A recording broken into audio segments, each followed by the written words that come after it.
I call these solving compound inequalities kind of like special situations. So when you're looking at this compound inequality, you see that it's an OR.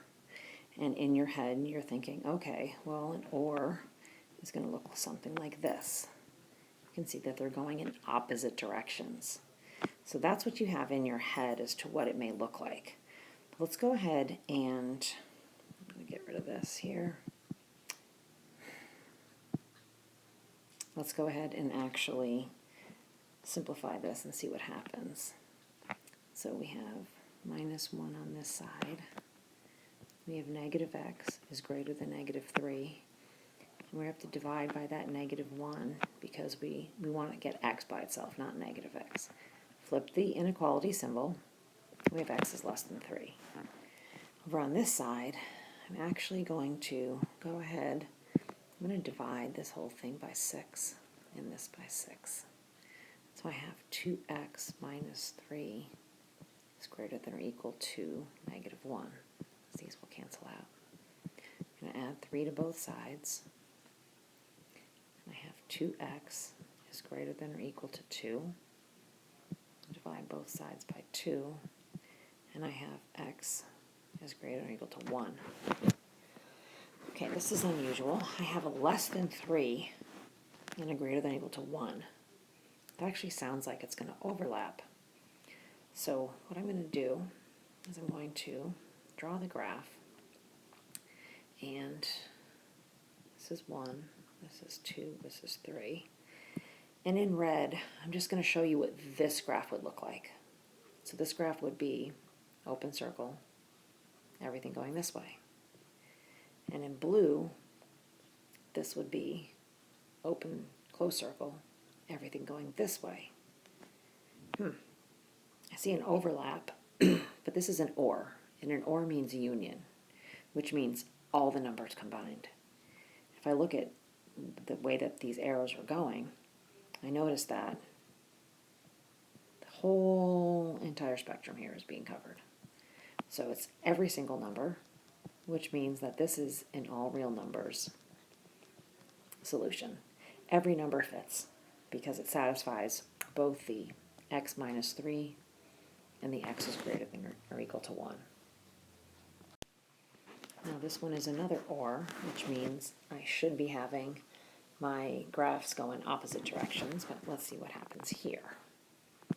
So I'm going to add 5 to both sides.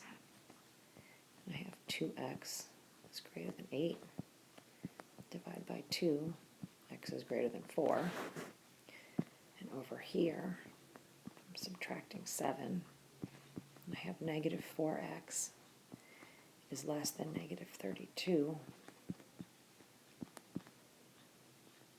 Divide by negative 4, so I have x is greater than 8. Wait a minute, I have x is greater than 4, and x is greater than 8.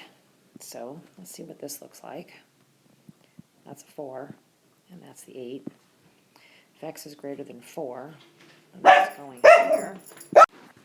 Sorry about that. That was my dog. Someone came to the front door.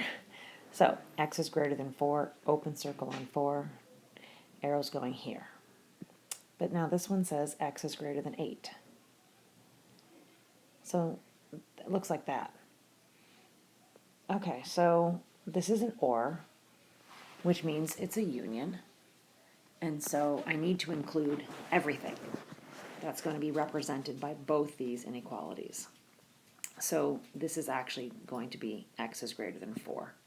So my answer is going to be what's in green. Because it's a union, we have to start with the smallest value because it's got to include all the values. So x is greater than 4 would include like 5, 6, 7, and 8. X is greater than 8 would be 9, 10, 11. Don't know what just happened there.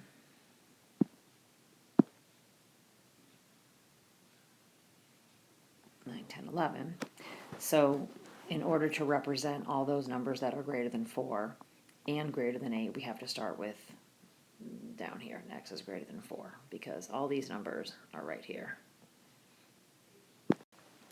Here's our last problem. This is an AND. So you say to yourself, okay, an and's going to be an overlap. It's an intersection. So we're going to be having the graphs coming together. That's what we're used to. So let's see what happens here. I'm going to divide this side by 3. It goes away. 2x minus 5 is greater than 5. I'm not going to divide by 4 because I don't want a fraction right away. So I'm just going to distribute. I get 8x minus 4 is greater than 10. I'm going to add 4.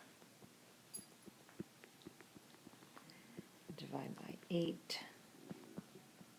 I get 1 3/4.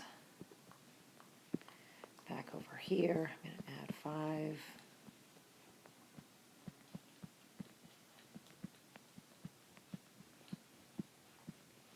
Okay, so now I'm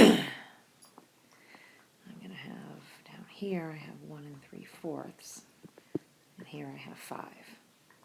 So I need an and, which means an overlap. So what I'm going to do is 1 3/4 goes like this, and the 5 goes like that.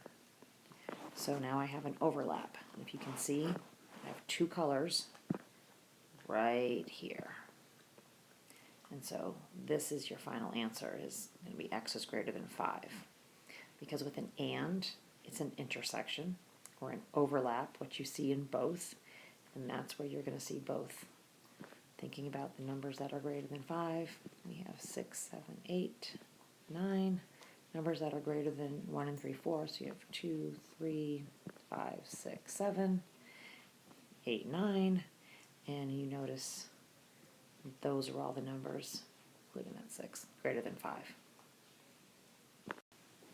These last 3 little helpful hints were put on a sticky note. Some of the students had started to make some connections with this one right here, and then the rest of the class kind of chimed in and added these other 2 summaries. So put this on a sticky note, and I hope this helps.